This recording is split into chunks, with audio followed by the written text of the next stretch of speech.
Et bonjour à tous et bienvenue sur la chaîne de l'Examen Crypto. Nous sommes le vendredi 27 juin 2025. Actuellement, il est 7h30.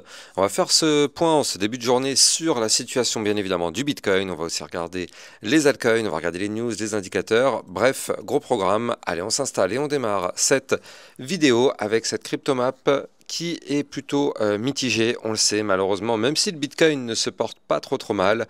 On le sait, on a une Bitcoin dominance qui reste très élevée et ça malheureusement c'est catastrophique pour les altcoins. Bref, on va regarder tout ça dans cette vidéo. Alors, pour démarrer, on démarre directement avec les news. Alors du côté des news, il s'est passé pas mal de choses encore hier. Alors, qu'est-ce qui s'est passé réellement? On a, ça avait commencé où? Voilà. On a eu donc des vidéos dans le Club Lexa Rocket et le Lexa Spotlight, le TRB, le flux, donc vous le savez, les vidéos privées, ça vous permet d'avoir des belles petites opportunités ou bien des vidéos de suivi régulières par rapport à plein de crypto-monnaies, donc n'hésitez pas, le lien est en description de vidéo. En plus, en ce moment, vous avez des soldes, moins 50% sur le Lexa Rocket, le club, et moins 20% sur le Lexa Spotlight, qui vous permet d'avoir un petit peu moins de vidéos, mais c'est moins cher. Donc effectivement, n'hésitez pas d'aller taper les codes promo qui sont ici, Summer 25, Spotlight 20. Crypto détente qui nous pousse que Galaxy Digital a comme objectif de soutenir les stablecoins, les projets solides et l'infrastructure Web3. Donc ça c'est quand même une très bonne nouvelle. Du côté de l'Europe, la Commission européenne va publier une directive autorisant l'interéchangeabilité des stablecoins entre émetteurs UE et hors UE dans le cadre de la régulation MiCA. Donc pour l'instant, ça reste encore un petit peu flou. On va voir les impacts que ça a du côté de l'USDT, parce qu'on le sait, nous, c'est l'USDT qui a été banni de l'UE, parce qu'effectivement, n'ayant pas été reconnu comme un stablecoin légal, en tout cas en Europe, bon, c'est juste que l'Europe, en fait, ils sont trop chiants sur plein de critères, et Tether n'ont pas souhaité rentrer dans ce délire de changer tout juste pour faire plaisir à l'Europe. Donc ils n'ont pas tort non plus, hein, forcément. Mais bon, en tout cas, voilà, là, pour l'instant, l'USDT n'est pas autorisé en Europe. Est-ce qu'avec cette directive, ça pourrait changer? On y verra un petit peu plus clair dans les prochaines semaines. Invesco et Galaxy viennent de déposer un dossier pour lancer un ETF Solana auprès de la SEC. C'est une bonne nouvelle. Ça fait maintenant de mémoire 9 entités qui ont déposé un dossier d'ETF. Il y en avait 7 jusqu'à présent, d'ailleurs déjà des gros poissons. Donc on verra bien. On sait très bien que le dossier Solana est un dossier très difficile à gérer. Il y a toute la partie DeFi, il y a toute la partie staking, il y a pas mal de choses à voir dessus. Donc bref, c'est un gros pan à traiter. Donc la partie Solana, forcément, du côté des ETF, c'est pas facile. La commissaire de la SEC, Esther Pierce, annonce que les rachats en nature pour les ETF crypto sont en approche. Une étape majeure vers les ETF plus efficaces, plus transparents et plus favorables aux investisseurs. Donc on verra bien, ça aussi c'est quand même une très bonne nouvelle pour la durée. Du côté de l'Union européenne qui envisage de réduire les droits de douane sur les produits américains pour apaiser les tensions commerciales. Bon, ça encore, c'est pas gagné, hein, c'est délicat, mais peut-être que ça pourrait partir en bonne voie. Alors ça, c'est intéressant aussi. Bitwise qui revient à la charge avec des nouveaux dossiers pour lancer les ETF Spot Dogecoin et Aptos. Donc voilà, c'est la course aux ETF qui fait que commencer. Hein, on le sait, il y a pas mal de demandes d'ETF pour plein de crypto-monnaies. Je rappelle, hein, de mémoire, il y a du Litecoin, il y a du Solana, du XRP, il y avait donc du Aptos, il y avait aussi du SUI, il y avait, enfin bref, plein de tokens qui sont dans des demandes d'ETF qui ne sont pas encore approuvés à cette heure-ci, mais peut-être que ça viendra par la suite. Hong Kong lance la policy 2.0 avec le programme LEAP. Objectif devenir le leader mondial des actifs numériques avec un focus sur la tokenisation et les stablecoins. Donc du coup, bah, ça rentre en concurrence directe avec ce que font les États-Unis. Donc soit eh ben, chacun des deux va essayer de s'accaparer effectivement cette part. Et l'avantage, c'est que bah, du coup, c'est-à-dire qu'ils vont développer, ils vont pousser pour ce secteur-là, donc ce qui pourrait être très bien pour la crypto-monnaie. Soit bah, il y en a un qui va gagner et l'autre va se retrouver au dépourvu, mais je pense pas. Je pense que les deux vont vraiment travailler pour que ce secteur soit vraiment mis en valeur. Un responsable de la Maison-Blanche affirme que le gouvernement US a un plan d'accumulation pour le Bitcoin pour constituer une réserve stratégique en Bitcoin. Pardon. Donc, excellente nouvelle, on verra bien encore une fois. Ça prend du temps, mais ça reste encore une fois que des news extrêmement bullish qu'on a au quotidien. Allez, On va regarder ce qui se passe du côté de l'analyse technique. Avant ça, bien évidemment, je rappelle à tout le monde que tout ce que je vais dire n'est en aucun cas un conseil financier. C'est à vous de faire vos propres recherches. Et n'oubliez pas que le trading de crypto-monnaie comporte des risques de perte partielle ou majeure. On démarre avec ce Fear and Greed Index qui est redescendu un petit peu. Hier, on était à 74, à la porte de l'extrême euphorie. Vous le voyez, ça retombe un peu, donc tant mieux, tant mieux. Nous, on veut surtout pas être dans le vert. On veut être ici. Donc, plus on est dans le vert, moins les opportunités d'achat sont intéressantes. Donc voilà, ça c'est intéressant à regarder au quotidien. Du côté de notre Bitcoin, eh bien, qu'est-ce qui se passe? Vous le voyez, malheureusement, ça fait plusieurs jours qu'on n'arrive pas à passer le cap de la résistance que je vous ai donnée. Comme quoi, les résistances, quand elles sont bien dessinées, vous l'avez compris, ça change complètement la donne. Moi, ça fait plusieurs jours que je vous parle d'une résistance à 107 872 $.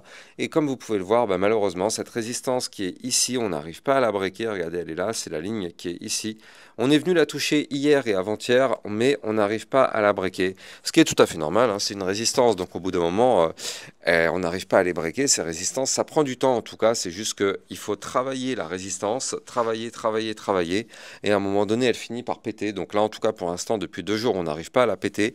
En réalité, cette résistance, on l'avait pétée ici le 9 juin, et puis on l'a reperdue et on n'a jamais réussi à la récupérer depuis en tout cas. Donc pour l'instant, malheureusement, du côté du Bitcoin, ça reste toujours une situation bloquée.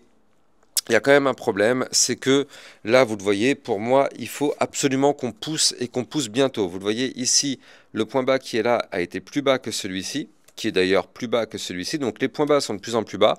Et pour l'instant, les points hauts sont de plus en plus bas. Pardon. Donc on est toujours, en tout cas, juste depuis ici le 22 mai, juste depuis le 22 mai, ici, on est baissier. Alors bien sûr, si on dézoome dans l'ensemble, on n'est pas du tout baissier, vous l'avez compris.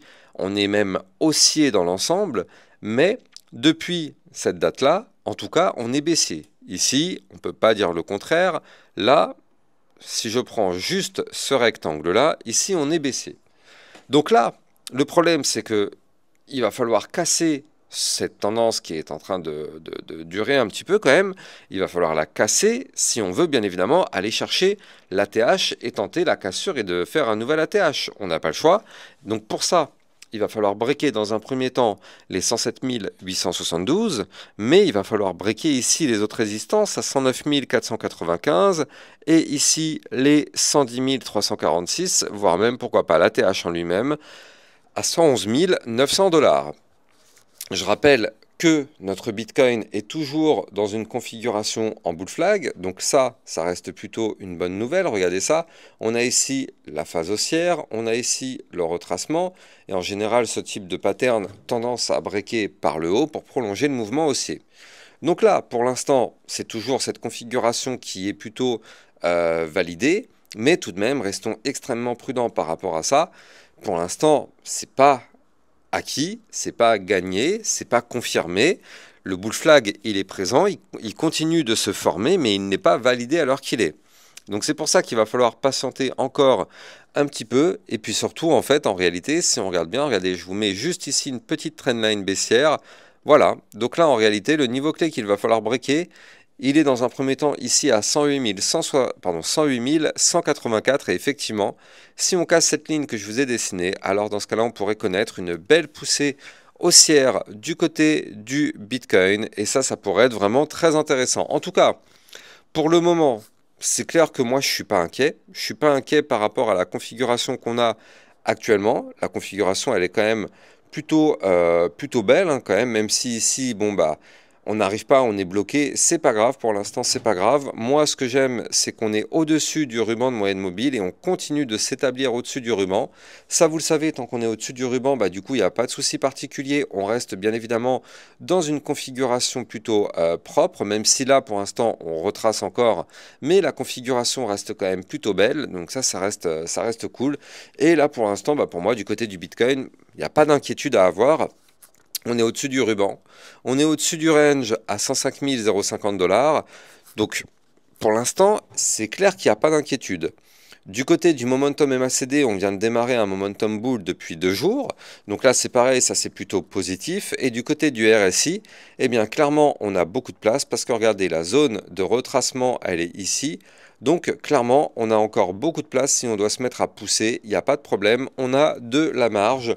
Donc là, techniquement parlant, à part cette résistance qui nous bloque à 107 872, bah, il n'y a que ça en réalité, hein. Il n'y a que ça qui nous empêche d'aller plus haut. Là, la configuration, pour l'instant, elle est en train de préparer quand même un très joli pattern haussier. On est pour l'instant sur des zones qui sont quand même relativement hautes. Je veux dire, on a retracé, mais on n'est pas retombé à 80 000 $. On est là déjà revenu à 107 000 $, alors qu'il y a encore l'espace de quelques jours. Regardez, c'était en début de semaine, hein. Je rappelle que dimanche soir, on était à 98 000 $. On est aujourd'hui à 107 000. Donc là, depuis dimanche soir, donc en l'espace de 5-6 jours, on a un Bitcoin quand même qui a repris plus 10%. 10% sur le Bitcoin, c'est juste colossal. Je rappelle que c'est la crypto la plus capitalisée. On n'est pas en train de parler d'un shitcoin, là, on est en train de parler du Bitcoin. 10% en une semaine, c'est vraiment pas mal. Donc bon, en tout cas, du côté du Bitcoin, pour l'instant, les signaux sont plutôt encourageants. On a toujours cette belle configuration en bull flag qui est en train de se mettre en place. Et je rappelle que la vue long terme, pour l'instant, elle est toujours haussière. Là aussi, vous le voyez, on a toujours, par contre, en long terme, des points hauts de plus en plus hauts, des points bas de plus en plus hauts. Donc pour l'instant, long terme, on est haussier. Long terme, on a vu que, moyen terme, on a vu qu'effectivement, il y a cette configuration plutôt intéressante avec cette apparition de bull flag, mais on a toujours un petit point de danger en vue moyen terme. Par contre, long terme, pour l'instant, on est toujours haussier, même si malheureusement, pour l'instant, sur du long terme, on n'arrive pas à casser la ligne de tendance baissière qui est ici du côté du RSI. Je rappelle que cette ligne, pour l'instant, on n'arrive pas à la casser, mais il faudrait qu'on arrive à la breaker parce que du coup, si on arrive à la breaker, ça nous permettrait de reprendre beaucoup de force par la suite. Donc, on n'y est pas encore. On n'y est pas encore, clairement. Ça va prendre du temps, mais ouais, ça reste quand même intéressant pour le moment du côté de notre Bitcoin, d'un point de vue de ses configurations techniques et surtout d'un point de vue de ce qui se passe, d'un point de vue macroéconomique et surtout institutionnel avec la course aux ETF, la course au Bitcoin avec stratégie et plein d'autres entités qui accumulent à fond. Donc pour l'instant, du côté du Bitcoin, on est vraiment sur une belle configuration et sur une belle dynamique. Si on va regarder ce qui se passe du côté de l'Ethereum, c'est un petit peu différent, mais ça reste toujours pas trop dégueulasse. Avant de continuer, je rappelle bien sûr que vous pouvez me suivre sur Twitter pour recevoir toutes les news et toutes les actualités crypto. Si vous le souhaitez, vous pouvez rejoindre les vidéos privées pour recevoir des belles opportunités, des pépites, des vidéos de suivi régulières. En ce moment, n'oubliez pas, il y a le code promo Summer 2025 qui vous permet d'avoir 50% sur le club Lexa Rocket. Il y a un autre code promo Spotlight 20 qui vous permet d'avoir 20% sur le Lexa Spotlight. Lexa Spotlight, vous le savez, c'est pareil, c'est comme le club, mais il y a beaucoup moins de vidéos. Forcément, le prix est beaucoup moins cher. C'est pour vraiment un public plus large, pour tous ceux qui ne veulent pas forcément mettre une somme un peu plus importante. Donc voilà, il y en a pour tous les goûts. N'hésitez pas d'utiliser les codes promo, ça vous permet d'avoir vraiment ces promotions.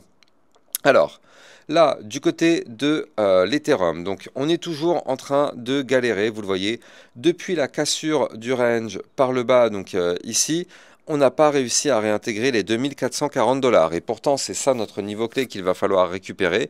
Je rappelle que tant qu'on n'arrive pas à récupérer ce niveau clé, on est bloqué et on va galérer pour aller chercher des points plus hauts. D'autant plus que juste au-dessus de ce niveau clé, on a ici une résistance à 2465 $. Et pour l'instant, tant qu'on n'arrive pas à franchir ces deux niveaux clés, vous l'avez compris, on n'ira pas plus haut du côté de l'Ethereum. Par contre, la bonne nouvelle, c'est qu'on continue de travailler ces niveaux clés. Donc tant qu'on les travaille, on a l'espoir de les casser. Et là, pour l'instant, vu qu'on continue de travailler ça, on peut se dire que potentiellement, on pourrait avoir une tentative de cassure bientôt. D'autant plus que là, on est toujours, il faut le noter, à l'intérieur du ruban de moyenne mobile. On n'est pas sous le ruban de moyenne mobile, vous le voyez. On est à l'intérieur du ruban de moyenne mobile. Actuellement, on est au-dessus de la moyenne mobile sans période. Pardon. On est au-dessus de la moyenne mobile sans période. Donc on est toujours dans le ruban de moyenne mobile, il n'a pas été cassé par le bas, la situation n'est pas baissière. Le seul problème, c'est que oui, on a cassé le range par le bas, oui, on a formé un point bas plus bas que son précédent, un point haut plus bas que le précédent, donc ça, c'est pas forcément très bon signe. Mais on est toujours juste en dessous des niveaux clés qu'il faut récupérer. Donc je rappelle, hein, 2440 $ et 2465 $. Si on arrive à récupérer ces niveaux clés, bien évidemment, l'Ethereum pourrait bien sûr remonter à l'intérieur de son range et reprendre de la force pour aller chercher des points plus hauts.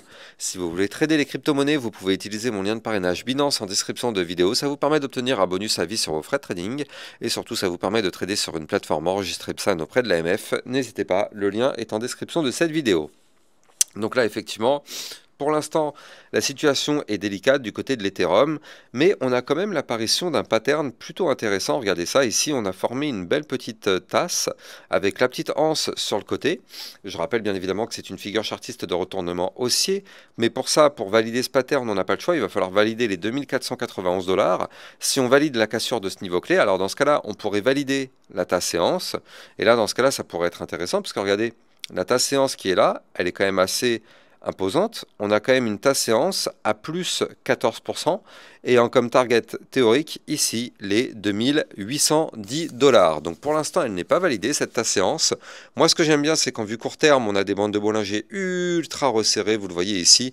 Bande de Bollinger très resserrées, on le sait. Ça, si ça se met à péter, ça pourrait effectivement déclencher un mouvement volatile. Donc effectivement, ça va être hyper intéressant. Et là, vous le voyez en réalité, c'est pour ça que les bandes de Bollinger sont compressées. C'est parce qu'on est en train de démarrer un petit range ici. Alors attention, en général, là, il y a le week-end qui arrive. Donc bien sûr, quand c'est le week-end, les ranges ont tendance à perdurer. Mais bon, on est vendredi, c'est pas encore vraiment le week-end. Donc il y a encore de la place pour faire quelque chose. Aujourd'hui, on va bien évidemment surveiller tout ça dans la journée sur ma chaîne YouTube et sur Twitter, donc n'hésitez pas à me suivre et n'oubliez pas de liker, commenter, partager au maximum si vous avez kiffé la vidéo et n'oubliez pas aussi de vous abonner si ce n'est pas déjà le cas. Ça vous permet de recevoir jusqu'à 1, 2 à 3 vidéos par jour concernant le Bitcoin et les altcoins. Activez bien la petite cloche pour être sûr de recevoir toutes les notifications. Excellente journée à vous, à plus tard, ciao ciao. Bitcoin, Ethereum, you know the drill. Lost it all but came back with the skill. But now I'm